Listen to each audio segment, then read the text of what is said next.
할렐루야. 네, 오늘은 골고다에서 만난 세 부류의 사람들이라는 제목으로 여러분과 은혜를 나누려고 하는데요. 여러분, 불교의 그 기호가 뭔지 아세요? 한번 보여주시겠어요? 저게 불교의 만자만이라는 한문이더라고요. 그래서 저렇게 있고요. 가운데는 그 나치의 모습인데 조금 틀어놨죠? 그리고 힌두교도 저렇게 점을 4개 넣어서 그 만자를 뒤집어 놓은, 도대체 이 만자가 뭐길래 이렇게 다른 종교나 나치들이 쓸까 봤더니 이 만자에는요, 행운이 있다, 길하다는 길상의 의미가 들어있어서 그들이 저거를 사용한다라고 합니다. 그렇다면 반면에 우리 기독교는 어떤 걸 사용합니까? 십자가죠. 근데 십자가는 오늘날 우리나라로 하면은 뭐예요? 단두대예요, 단두대. 가장 로마에서 사용할 때 가장 극악에 처해야 될 사람을 거기다가 달아놓고 죽였던 그 십자가 형틀인데, 그 형틀이 뭐가 그렇게 복을 주는 것도 아니고 그거를 왜 사용할까요? 네이클로도 많고 또 뭐 물고기 모양 이투스라는 것도 있고 또 평화의 상징인 비둘기, 뭐 이런 것들도 얼마든지 이제 우리가 왜 십자가를 사용했을까? 십자가에 달리신 분이 예수님이기 때문에 그렇죠. 예수님께서는요, 죽음으로 우리가 살아났기 때문에 십자가는 구원의 상징이 그때부터 되기 시작했던 것입니다. 그래서 우리 카톨릭이나 우리 기독교 또 이렇게 보면은요, 예수님을 믿는 사람들 모두 보면은 복음의 상징이 돼서 오늘까지도 목걸이도 하고 다니고 귀걸이도 하고, 심지어는 믿지 않는 사람들에게도 그것은 어떻게 보면 좋은 액세서리로 이렇게 가지고 다니고 있는 것을 보게 됩니다. 그런데 이 부활하신 그리스도 예수 그리스도를 우리가 어떻게 따르느냐, 이것이 신앙생활에 있어서 예수님에 대한 우리의 태도가 아닌가 이렇게 생각을 해봅니다. 그래서 은혜 받은 성도님들은요, 예수님의 길을 따라간다고 그렇게 고백을 많이 하는데, 실제로 여러분들 그 예루살렘에 가면은요, 성지순례 가운데 그런 게 있대요. 십자가의 길을 걷는 그런 광경이 있다고 합니다. 사실 우리 코로나 전에 담임 목사님이 가셨을 때 그 동영상으로 본 것 같아요. 십자가를 가지고 또 갈 때 이렇게 흐느끼면서 가는 그것을 이제 본 기억이 있는데, 이 십자가의 길은 비아 돌로로사라고 해서, 비아는 그 길이라고 하는 거래요. 그리고 돌로로사는 슬픔 혹은 고통을 뜻하는 이 라틴어 말인데요. 그래서 비아 돌로로사라는 것은 고통의 길, 슬픔의 길, 곧 십자가의 길이라는 의미가 들어 있습니다.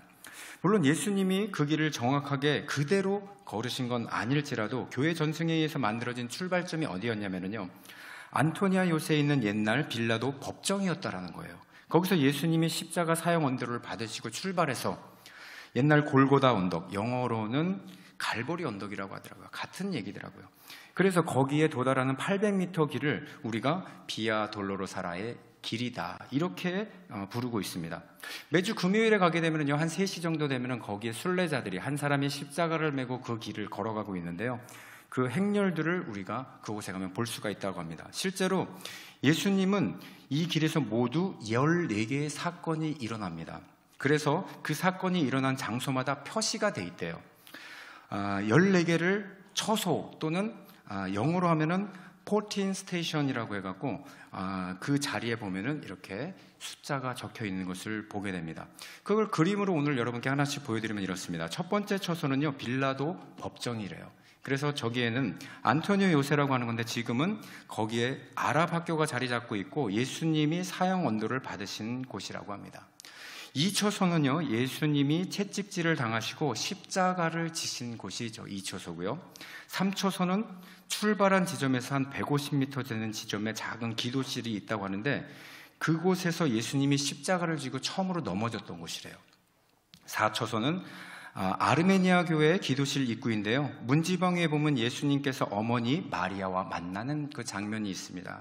만났던 그 장소고요. 5초소는 오늘 본문에 나왔던 구레네 시몬이 예수님 대신에 십자가를 지었던 장소. 6초소는 교회 전성회에서 베로니카라는 사람이 있는데요, 여인이 예수님에게 가서 그 땀나는 얼굴을 손수건으로 닦아드렸던 곳이라고 이렇게 나옵니다. 7초소는요, 예수님께서 이 길을 그래서 이제 2번째 넘어지신 곳이라고 합니다. 8초소는 십자가를 가지고 고통당한 것을 걸어가는 예수님 뒤를 여인들이 따라가는데 그 여인들을 위해서 예수님이 위로하신 곳이라고 합니다. 9초소는 골고다 언덕 약 50m 남겨둔 곳에서 예수님이 세 번째로 넘어지신 곳입니다.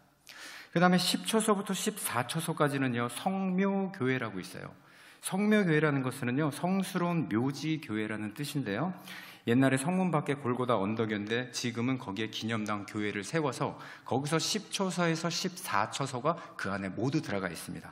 그래서 10초서는요, 예수님께서 로마 병사들에 의해서 옷을 벗기운 곳, 그 다음에 11초서는 예수님이 십자가에 못 박히신 곳, 12초서는 십자가에 달리신 곳, 13초서는 예수님의 시신을 내린 곳, 14초서 마지막은요, 예수님께 묻혀진 그 무덤인데요. 저희 길을 이렇게 줄 서 있는 것이 그 기다리는 장면이래요. 거기를 들어가기 위해서. 그래서 한 30분 정도 기다리다가 거기를 몇 사람이 들어가서 보고 나올 수 있다.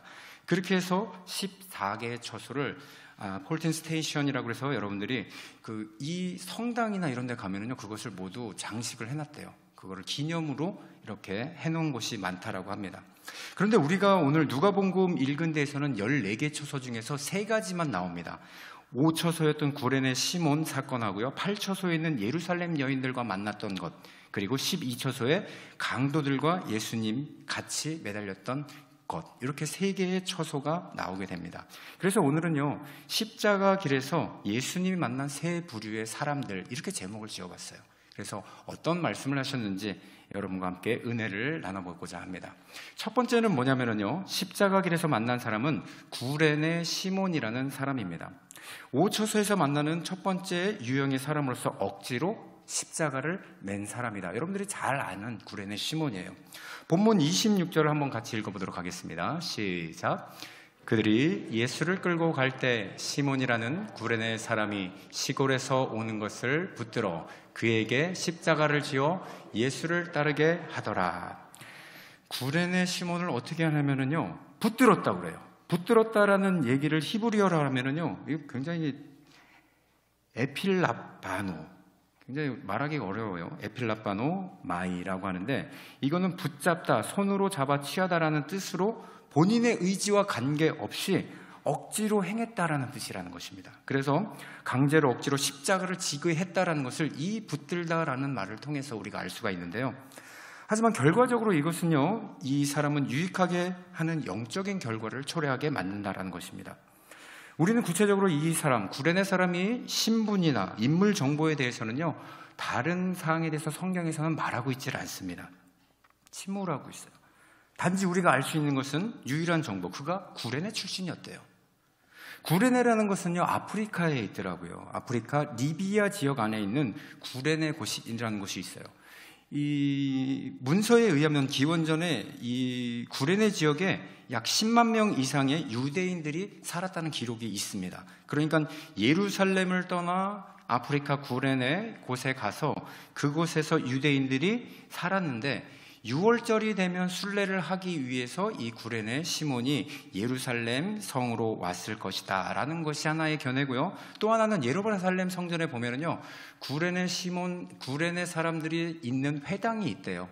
그 지역에 사는 사람들이 구레네파 뭐 이렇게 해갖고 있는 것 같아요. 거기서 왔을 거다. 2가지 중에 하나지만 우리는 중요한 결과는 뭐냐면, 이 사람이 어느 시점에 모세의 구약을 믿는 것이 아니라 예수님을 믿었다라는 사실입니다. 어떻게 할 수가 있냐고요? 자, 마가복음 15장 21절을 보시면은 우리는 알 수 있습니다. 거기에 이렇게 나옵니다. 마침 알렉산더와 루포의 아버지인 구레네 사람 시몬이 시골로부터 와서 지나가는데 그들이 그를 억지로 같이 가게 하고 예수의 십자가를 지우고. 구레네 시몬이라는 사람이 두 사람이 있습니다. 알렉산더가 있고 루포라는 사람이 있었어요. 그런데 이 가족들은요, 로마서 16장 3절에 보면 다시 발견할 수 있게 됩니다. 로마서 16장 13절에 바울 사도가 로마에 보낸 편지예요. 같이 한번 읽어보겠습니다. 시작. 주 안에서 택함을 입은 루포와 그의 어머니에게 문안하라. 그 어머니는 곧 내 어머니라. 자, 바울이 구레네 시몬 아들 루포에게 편지를 하면서 그의 어머니는 내 어머니다라고 얘기를 하고 있어요. 저는 이건 어떤 사람이 그러더라고요. 아니, 배다른 동생이에요? 그게 아니라는 거죠. 주 안에서 정말 하나가 됐다라는 얘기예요. 그러니까 루포의 어머니는 구레네 사람 시몬의 집사람, 아내예요. 그 아내를 가리켜서 바울이 내 어머니다 이렇게 말을 하고 있는 건데, 구레네 시몬의 영향으로 인해서 그 가족이, 그 아들까지 그리스도인이 되어서 바울을 주 안에서 친아들처럼 잘 대해주었다. 그래서 바울은 그의 어머니는 내 어머니다 이렇게 얘기한 것입니다. 이 가정이 이렇게 예수님을 잘 믿게 된 것은 아마도 십자가를 대신 지었던 사건이 중요한 연결점이 되었다 이렇게 볼 수 있는데요. 우리는 생각해 볼 수 있는 게 뭐냐면은 그 십자가를 지고 큰 데미지를 안고, 얼마나 큰 경험이겠습니까? 골고다 온데까지 올라갔을 때 이 구레네 시몬이 예수님이 십자가에 달렸을 때 예수님 십자가 올라가셔서 7마디를 하세요. 가상 7언이라고 하는데 십자가 위에서 7언 7마디를 하는데 그 7마디가 뭐였냐면요, 아버지여 저희를 사하여 주옵소서 자기들이 하는 것을 잘 알지 못하나이다. 이 두 강도에게 한 말이었어요. 그리고 내가 진실로 너희에게 이르노니 오늘 내가 나와 함께 낙원에 있으리라. 한 강도에게 얘기한 것입니다. 또 여자여 보소서 아들이니다 보라 내 어머니이라. 예수님께서 그의 제자 요한에게 어머니를 맡기는 장면이에요. 그리고 네 번째, 내 목이 마르다. 이 독배가 하신 거고요. 엘리 라막사막다니 나의 하나님 어찌하여 나를 버리시나이까. 다 이루었다. 그리고 마지막 7번째는 아버지여 내 영혼을 아버지 손에 부탁하나이다. 이렇게 예수님은 십자가상에서 7번 말씀, 즉 가상 7언을 하시는데 구레네 시몬이라는 사람이 이 얘기를 다 들었을 것이다라는 거예요. 그리고 그 기도를 보면서 감동을 받고 그가 그리스도인이 되었다라는 것이 성경적인 추측이 나오고 있습니다. 자, 그러면서 마침내 그가 그리스도인이 되고 그의 자녀들도 아버지를 보면서 그 신앙을 따라간 걸로 우린 로마서를 통해서 알 수 있다라는 거예요. 그러니까 뭐예요? 억지로 십자가를 지면은 유익해요? 유익하죠. 그래서 여러분들 어떠십니까? 교회에 억지로 나온 사람 정말 많습니다. 그렇게 보면 뒤에서 연신 알겠습니다 이렇게 하고 좋으시는 분들도 많으시잖아요. 아니다라는 분들 막 나오시고 뒤로 막 뭔 소리야 이런 사람들. 근데 여러분들 그게 어떻게 보면 전 제 모습이었더라고요. 저도 어렸을 때 교회를 다니다 보면은요, 교회 가면은 정말 언어가 안 맞으니까 무슨 소리인지 잘 몰라요. 너무 힘들다라는 거죠. 그래서 어떻게 하냐면은 어머니가 그 당시에 60원이 차비였어요. 그리고 헌금을 준단 말이에요. 그러면 이 헌금을 몇 주 안 내면은 좀 모이잖아요. 그럼 그걸 갖고 어딜 가냐면 516 광장이라고 여의도 큰 광장이 있어요. 거길 가면은 자전거가 250원이었고 사발면 250원. 그걸 500원을 딱 내고서는 1시간 동안 놀면은 그게 정말 꿀맛이었어요. 그러니까 걸렸죠. 엄청 혼나니까. 왜 교회를 안 가면은 용돈을 안 주니까. 제가 그렇게 편법을 썼는데도 불구하고 불꽃 같은 어머니의 눈동자가 뒤에서 항상 있는 줄 알고 뒤를 많이 돌아보고 그랬는데 그렇게 억지로 교회를 다녔던 적이 있었다라는 거예요. 그런데 어때요? 다니다 보니까 친구가 생겨요. 그러더니 수련회 한번 갔다 오니까는 더 친해져요. 나중에는 예수님하고 친해지게 되더라고요. 은혜를 받으니까 교회를 가지 말라고 그래도 가야 된다 그러고 막 반장됐다 그러고 생전 안 하던 전화해갖고 교회 나오라고 얘기하고 그럼 네 목소리 아닌 것 같은데 막 이러면서 그러면서 열심히 복음을 전하는 사람이 된다라는 거예요. 그러니까 뭐예요? 우리는 그렇게 주일날 억지로 나오는 사람이 있다라면은요, 그거 말리지 마세요. 그 십자가의 길을 가고 계시는 거예요. 그래서 그 구도의 발걸음 중단하지 마시고 아니 주일날 나갔으면 됐지 뭐 수요일까지 또 나가 그러면은 또 나오게 만들어 보세요. 밖에서 졸든 안에서 졸든 주차장에서 아직도 조시는 분들도 있을 거예요. 저희 장인어른 같으신 분. 기도원까지 태워줘도 안 들어가시더라고요. 대단하신 분들도 많으셨어요. 그렇지만 그렇게 억지로라도 십자가를 바라보면은요, 마침내 진짜 십자가를 붙들고 사는 인생이 되실 줄 믿습니다. 두 번째로는요, 십자가 가는 길에 만나는 사람이 있는데요, 그것은 예수님의 고통을 보고 슬피 울었던 예루살렘의 여인들입니다. 자, 오늘 본문 27절을 한번 보도록 하겠습니다. 함께 읽어보겠습니다. 시작. 또 그를 위하여 가슴을 치며 슬피 우는 여자의 큰 무리가 따라오는지라. 네, 여기까지 보도록 하겠습니다. 자, 그들을 향해서 예수님께서 뭐라고 하시냐면 다음 절 보면 이렇게 나와요. 예수께서 돌이켜 그들을 향하여 이르시되 뭐라고 얘기하냐면요, 예루살렘 딸들아 나를 위하여 울지 말고 너희와 너희 자녀를 위하여 울라, 이렇게 얘기하세요. 아니, 예수님이 십자가 가서 지금 못 박혀 죽으셔야 되는 상황에 예수님이 도리어 뭐라 그래요? 너와 너의 자녀들을 위해서 울라, 이렇게 울고 있는 여인에게 말하고 있는 것입니다. 이게 무슨 뜻인가 제가 주석을 좀 찾아봤더니 이렇게 나오더라고요. 예수님이 돌아가시고 나서 AD 33년에 돌아가셨다고 보시면은요, 37년 후 AD 70년에 무슨 일이 있느냐, 예루살렘이 성이 완전히 무너지고 이스라엘이 사라지게 되는 일이 생겨요. 로마의 티투스 장군이라는 사람이 AD 70년이 딱 되니까는 이때 6월절이라고 해서 사람들이 막 모이잖아요. 원래 예루살렘에 사는 사람은 10만 정도가 살고 있었대요. 근데 그 6월절이 되니까는 각 지역에서 모인 사람들이 100만이나 됐대요. 그러니까 100만이 될 때까지 이 티투스 장군이 3개월을 기다려서 100만이 딱 되니까 예루살렘 성전을 딱 포위를 해버린 거예요. 그러니까 아무도 못 나가고 먹을 게 없게 됐자 굶어 죽은 사람만 자그마치 60만 명이랍니다. 이걸 어떻게 알았느냐? 이 티투스 장군이 로마 사람이기 때문에 이스라엘 사람들하고 대화가 안 돼요. 그래서 통역을 뽑은 사람이 누구냐? 요세푸스라고 하는 유대인 장군을 뽑은 거예요. 통역사를 뽑은 거예요.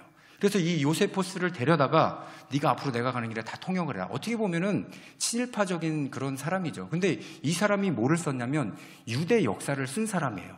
그러니까 뭐라고 여기서 나오냐면요, 죽은 시체를 성 밖으로 내보내는 사람이 60만 명, 안에서 싸우다 죽은 사람이 10만 명, 20만 명은 포로, 10만 명은 도망하는 자들이다. 그러니까 70만 명이 6월절 제사를 지내러 왔다가 다 죽어버린 거예요. 자, 예수님이 그거를 바라보고 너와 너의 자녀들을 위해 울어라, 그 예언을 하셨다라는 것입니다. 그래서 29절 말씀을 보면은 이렇게 나옵니다. 보라, 날이 이르면 사람이 말하기를 잉태하지 못하는 이와 해산하지 못하는 배와 먹이지 못하는 젖이 복이 있다 하리라. 여러분, 무슨 말입니까?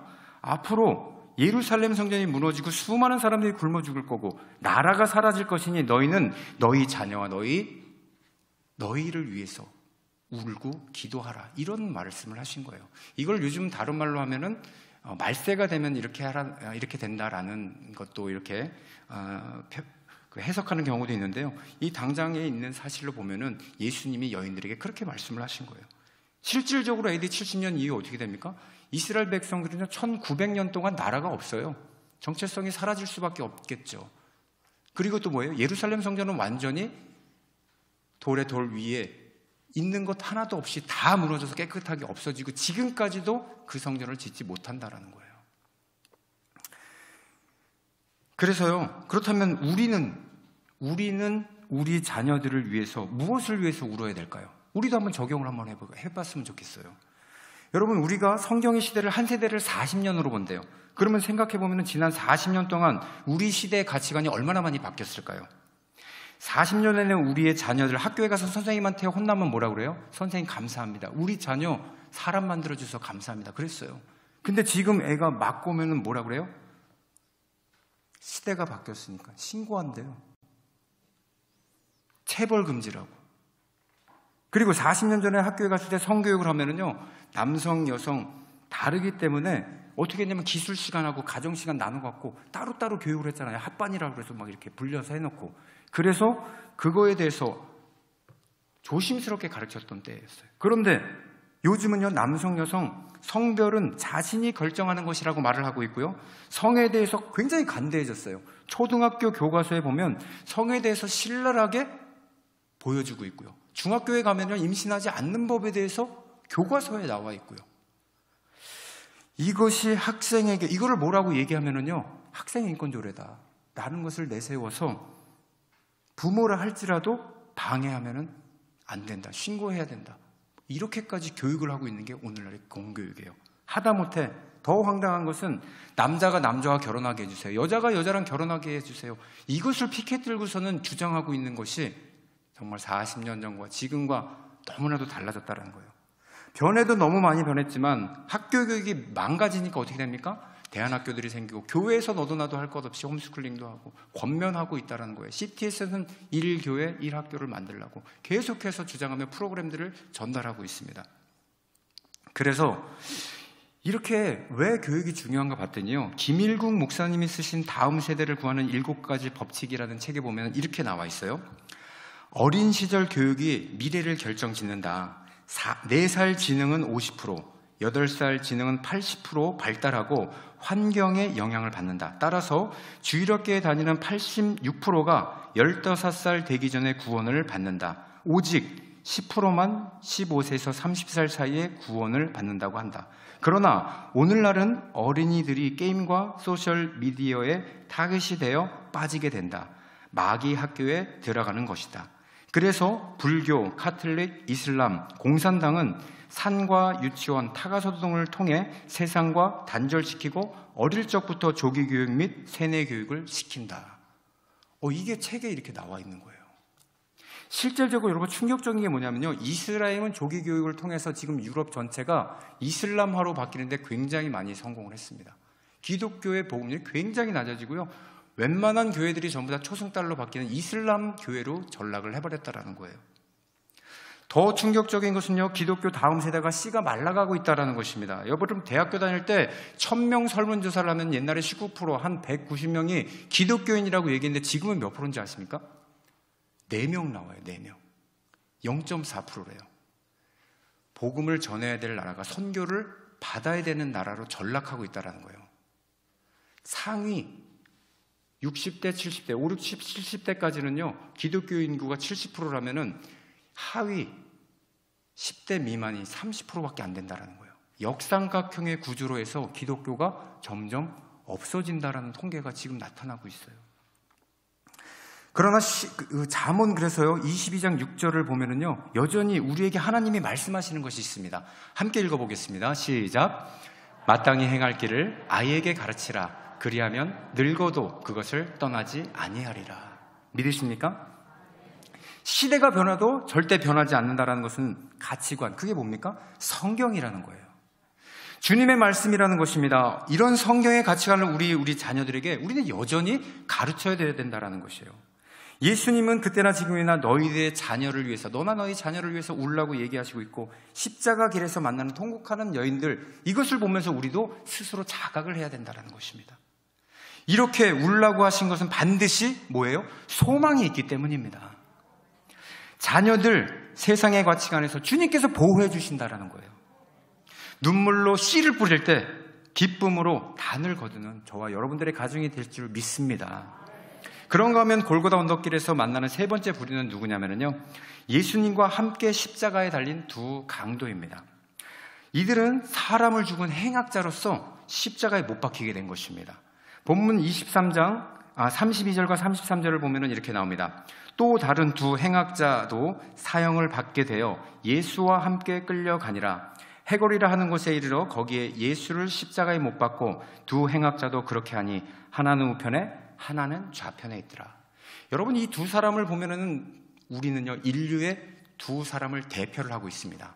구원을 받지 못한 자, 구원을 받은 자. 그렇다면 여러분, 우리는 이 두 강도 보면서 나는 강도가 아니다 라고 말할 수 있지 않습니까? 하지만 성경에서는요, 모든 사람이 죄를 범하였기에 하나님의 영광에 이르지 못한다고 얘기를 하고 있습니다. 야고보서 2장 10절 11절에 보면은 이렇게 얘기를 하고 있습니다. 누구든지 온 율법을 지키다가 그 하나를 범하면 모두가 범죄한 자가 되나니 간음하지 말라 하신 이가 또한 살인하지 말라 하셨은즉 내가 비록 간음하지 아니하였어도 살인을 하면 율법을 범한 자가 되느니라. 무슨 말이냐면요, 무슨 죄를 지었든 똑같다라는 거예요. 이 죄를 지었다고 해서 나는 죄가 아니고 저 죄를 지었다고 해서 내가 죄인이 아닌 게 아니라 죄인 아닌 사람이 없다라는 것입니다. 어떤 사람은 그래요. 아니, 난 뭐 사람 죽인 적 없고 강도 아닌데 굳이 제가 그렇게 잔인한 사람도 아닌데요, 이렇게 얘기할 수도 있어요. 그런데요, 이 강도와 똑같지 않다고 말하는 사람들은 이 말씀을 보시면 돼요. 요한복음 3장 15절에 뭐라고 나오냐면요, 그 형제를 미워하는 자마다 뭐래요? 살인하는 자마다. 살인하는 자, 영생이 그 속에 거하지 아니하는 것을 너희가 아는 바다. 그러니까 뭐예요? 형제를 미워하면은 즉시 이거 살인자래요. 엄청난 말씀입니다. 우리가 바로 십자가에 못 박힌 강도의 모습과 다르지 않다라는 이야기입니다. 그런데요, 그 중에 한 사람은 놀라운 일이 생겼죠. 누구냐? 어느 쪽인지는 모르겠어요. 하지만 매달려 있던 그 한 사람은요, 우리가 기다렸던 메시아 그분임을 알게 되자 그분께 용서를 구하고 그를 믿음으로 영혼을 죽음 앞에 마지막 그에게 위탁을 합니다. 죽음 앞에서 내 생명을 주님 앞에 맡기게 되는 것입니다. 그러니까 누가복음 우리 23장 42절 43절에 뭐냐면요, 이르되 대화예요. 예수여 당신의 나라에 임하실 때 나를 기억하소서 하니, 예수님이 뭐라고 그러냐면요, 내가 진실로 내게 이르노니 오늘 내가 나와 함께 낙원에 있으리라 하시니라. 여러분, 낙원은 곧 구원을 받았다라는 의미입니다. 어떻게 해요? 그가 회개하고 주님을 영접한 구원의 시간이 됐다라는 거예요. 그래서 누가는요, 이 누가복음의 결론을 맺으면서 우리가 전해야 될 복음의 본질에 대해서 이렇게 얘기하고 있습니다. 누가복음 24장 46절 47절 함께 읽겠습니다. 시작. 또 이르시되 이같이 그리스도가 고난을 받고 제3일에 죽은 자 가운데서 살아날 것과 또 그의 이름으로 죄 사함을 받은 회개가 예루살렘에서 시작하여 모든 족속에게 전파될 것이 기록되었으니. 자, 우리가 전할 복음이 뭐예요? 우리가 죄 사함을 받을 수 있다라는 사실입니다. 우리가 새로운 사람이 될 수 있다라는 것을 예수님을 통해서 알 수 있다라는 거예요. 그것을 아는 순간부터, 예수를 믿고 구원받은 순간부터 강도는 십자가에서 죽음이 고통이 아니었습니다. 그 십자가는 천국으로 가는 길이었다라는 것이에요. 자, 우리가 예수님을 영접하고 나서 우리가 걸어가는 인생의 길에 고통이 있습니다. 그 길이 뭐예요?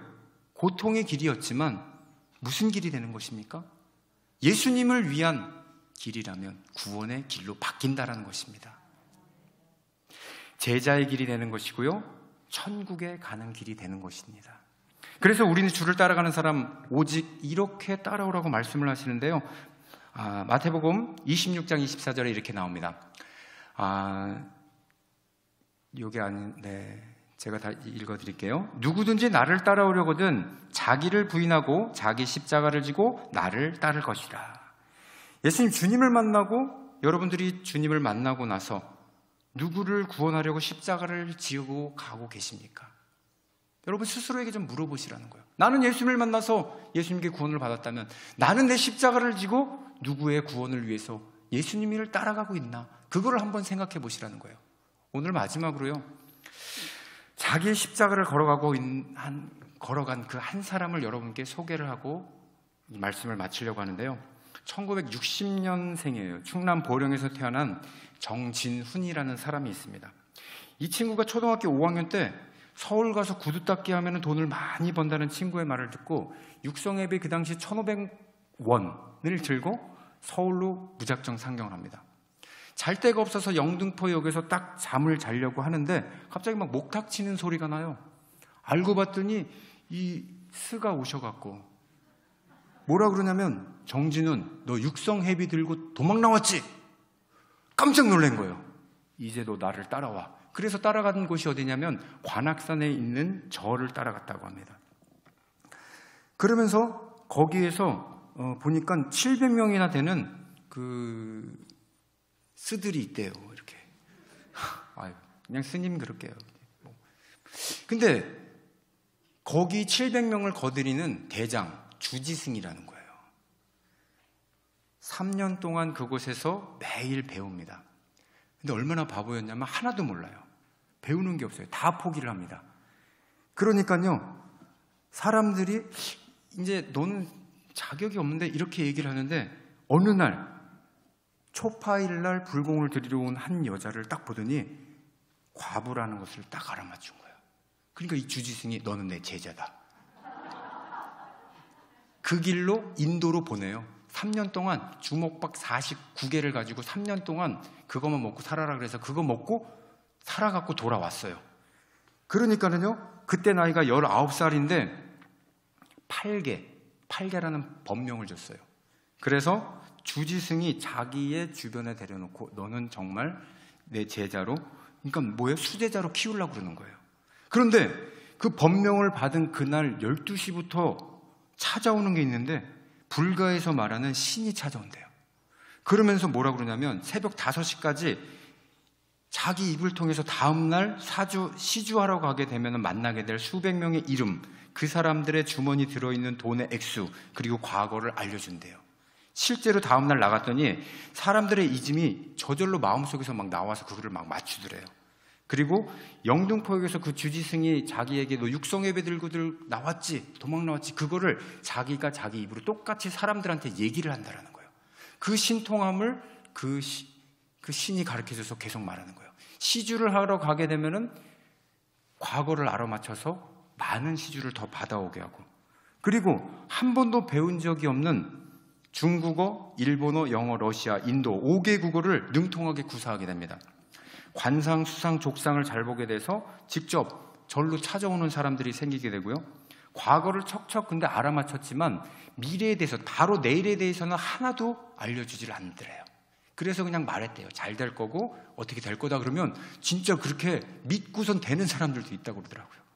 그랬었는데 이런 신통력 때문에 불가에서는 신동이라고 해주고 유명해졌고요. 승려가 된 지 6년째 21살부터는요 여러 군데 대학교를 돌아다니면서 동양 철학하고 심리학 강의를 하는 강사로 초빙이 됩니다. 초등학교도 못 나오는데 어떻게 그가 대학생들을 가르쳤느냐. 신기한 건 뭐냐면요, 수업 전날 신이 학생들에게 가르칠 내용을 알려준대요. 학생들이 미국에서 유학 갔다가 원서를 보고 그 원서에 대한 영어로 질문을 하게 되면은 영어로 대답이 술술 나오게 되고 그 설명을 그대로 하게 된다라는 거예요.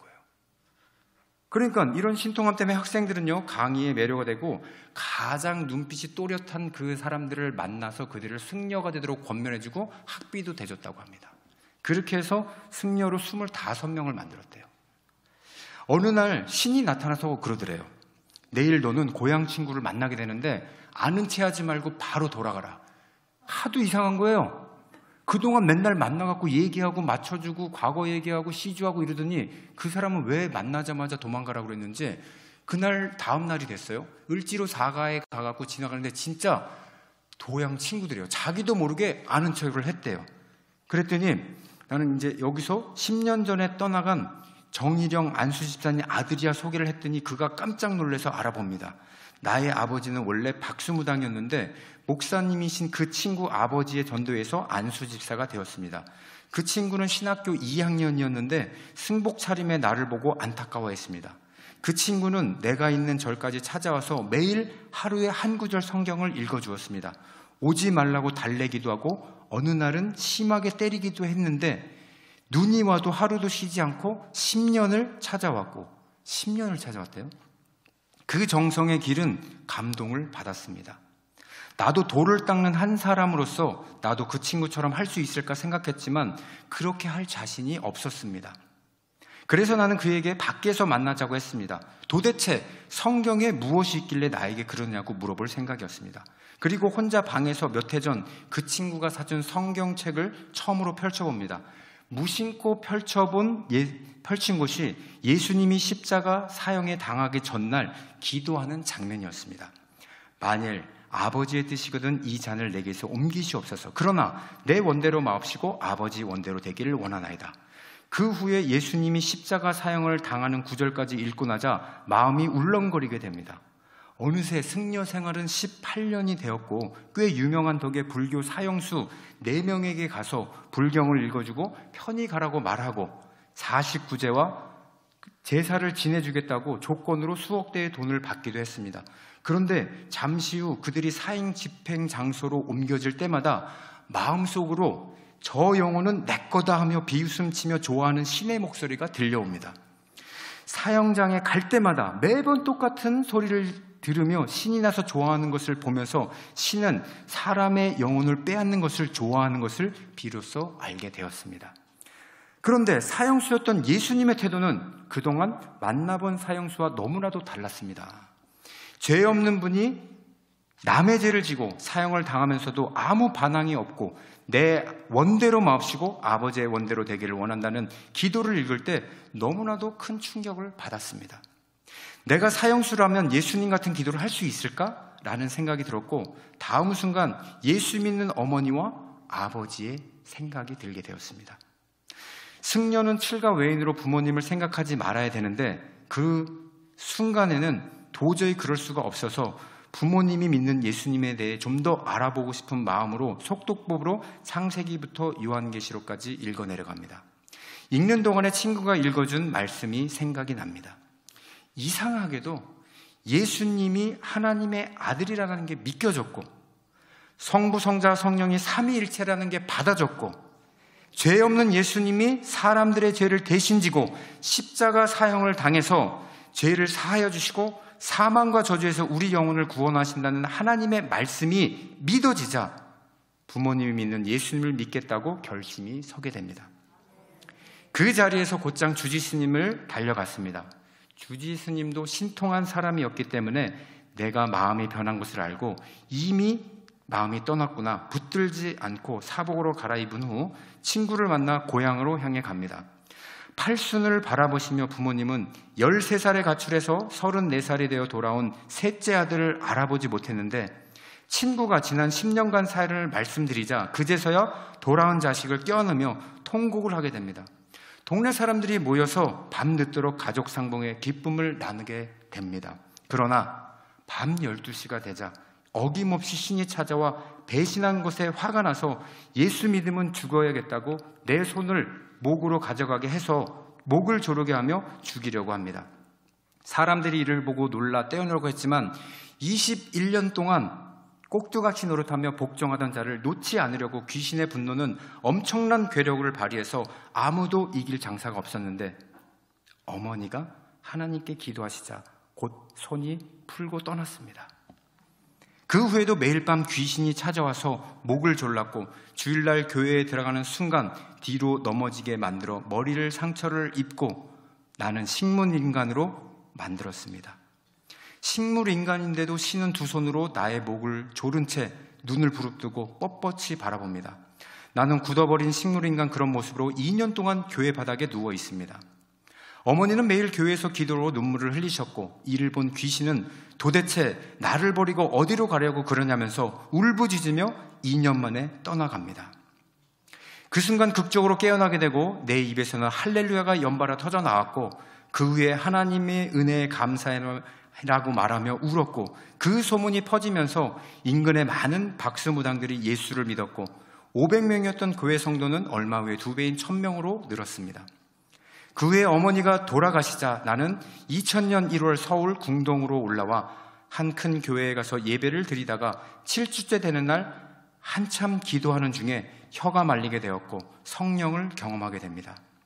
나 같은 죄인 살려주시고 내 영혼 속에 찾아오신 성령 하나님을 부르며 아버지의 품에 안겨 덩치만큼이나 큰 목소리로 한참 울며 기도합니다. 다시는 주님의 품을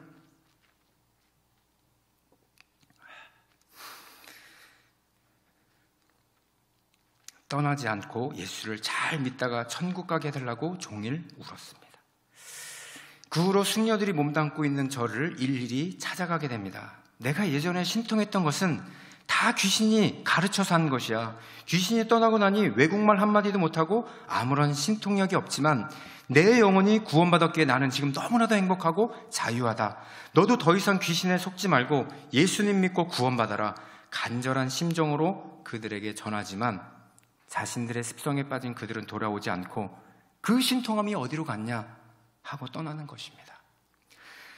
돌을 닦아보겠다고 세상을 떠나 인간의 희노애락을 모두 버리고 살다가 결국 지옥에 갈 동료들의 영혼을 생각하니 돌아서는 마음이 몹시 안타까웠습니다. 그리고 귀신의 마음으로 살아왔던 그 21년 생각하면서 세월의 악몽이 떠오르게 되자 나를 구원해 주시기 위해 친구를 보내주며 주님을 만나게 해준 것에 감사하며 오늘도 주님, 나와 같은 사람 한 사람만 만나게 해주세요 라고 말하며 산을 오른다. 이것이 팔개스님이었다라는 정진훈 집사님의 구원 간증입니다. 여러분, 여기서 제가 읽으면서요, 저는요, 오늘 이 간증예를 통해서 예수님이 십자가를 지고 가시는 길에 만난 그 세 부류 교훈을 여기서 다 발견을 했어요. 보세요, 여러분. 억지로라도 십자가로 메고 간 구레네 시몬, 누가 그 역할을 했습니까? 유명한 중이 된 친구를 전도하기 위해 10년 동안 하루 빠지지 않고 눈이 와도 산에 올라가 억지로라도 한 구절 성경을 읽어준 그 친구가 구레네 시몬 같은 사람이었고요. 집 나간 아들을 위해 80세가 다 되도록 21년 동안 아들을 위해 기도하신 어머니, 또 식물인간이 되어서 2년 동안 교회에 들어놓여 있을 때 끝까지 포기하지 않고 기도하셨던 그 어머니가 너와 너 자녀를 위해 울었던 그 여인들과 같았고요. 마지막으로 십자가의 강도의 신분으로 만난 정진은 스님입니다. 그는 성경을 보며 하나님을 만나고 믿어지는 역사가 일어나자 귀신의 괴롭힘 속에서도 하나님을 믿고 회개하는 고백을 하게 됩니다. 이것이 구원받은 자의 강도의 모습이라는 것입니다. 여러분 지금 누구의 경우에 해당이 되십니까? 억지로 전도를 하고 계십니까? 아니면 억지로 이 자리에 가서 앉고 계십니까? 여러분 자신을 위해서 기도를 하십니까? 아니면 여러분의 자녀를 위해서 기도를 하고 계십니까? 사람 따라 경우는 다 다릅니다. 이것이 삶이 다르기 때문에 예수님은 우리에게 경험하는 모든 고통은 다 십자가를 위한 고통이라고 말하고 계십니다. 우리가 가까이 자기 십자가를 지고 자기 상황에 맞는 그 환경을 이것은 내 짐이지라고 따라간다라면 그것은 하나님의 영광의 길이 된다는 것입니다. 승리의 길 자체, 그리고 제자의 길인 것입니다. 저는 확신하건대요, 억지로라도 주님 앞에 나오는 사람이 있다면 곧 구원을 받을 것입니다. 자녀들을 위해 눈물을 흘리는 기도를 하신다면 반드시 그 자녀가 주님의 자녀가 될 줄 믿습니다. 이런 고난 주간에, 이번 주간에 여러분들 예수님을 통해서 왜 그 세 부류를 만나서 그 기도를, 그 억지로 구레네 시몬을 보여주시고 너희들을 위해서 울으라고 얘기했던 것처럼 십자가의 강도가 마지막에 주님을 믿게 되는 그 세 가지 사건은 우리에게 오늘 그렇게 전도하고 그렇게 기도하고 그렇게 복음으로 받아들이도록 만들라라는 것입니다. 그래서 오늘 이 기적의 전도가 저와 여러분들 모두 한 사람 빠짐없이 가정마다 이루어지기를 간절히 소망합니다. 잠시 우리 기도하는 시간 갖도록 하겠습니다. 주님이 가신 길은요, 고난의 길 비아 돌로로사라는 길입니다. 예수님이 자기 십자가를 메고 가신 길이래요. 그 길이 고난이 아니라 실제로 보면 영광의 길입니다. 그 길에 아직 유대인들은요, 오늘날도 뭐라고 얘기하냐면 확성기를 들고 나와서 찬양하는 우리를 방해하고 있고요, 그 길에서 장사치들은 원달러 하면서 십자가의 길을 상업적으로 이용하고 있다고 합니다. 그리고 그것은 앞으로도 추워도 변할 것이 없을 거라고 봅니다. 그러나 분명한 것은 그 길은 구원의 길로 가는 것입니다. 우리에게 어려운 문제와 두려움 속에 있는 일들, 또 보기 싫은 관계가 있습니까? 가족이지만 불편한 관계가 있습니까? 그러나 내 주변에 일어나는 것은 모두 우리의 십자가입니다. 주님, 오늘 우리에 맡겨진 이 십자가를 메고 우리 자신을 부인하기를 원합니다. 주님을 따라가기를 원합니다. 오늘 주님 가신 길 억지로라도 따라가게 하시고 울며 기도하며 우리 주님께서 우리를 위해서 회개하는 그 한 영혼을 위해서 기도하게 하나님 오늘 나를 사용하여 주시옵소서. 이 시간 우리 주여 한번 하시고 통성으로 기도하시겠습니다.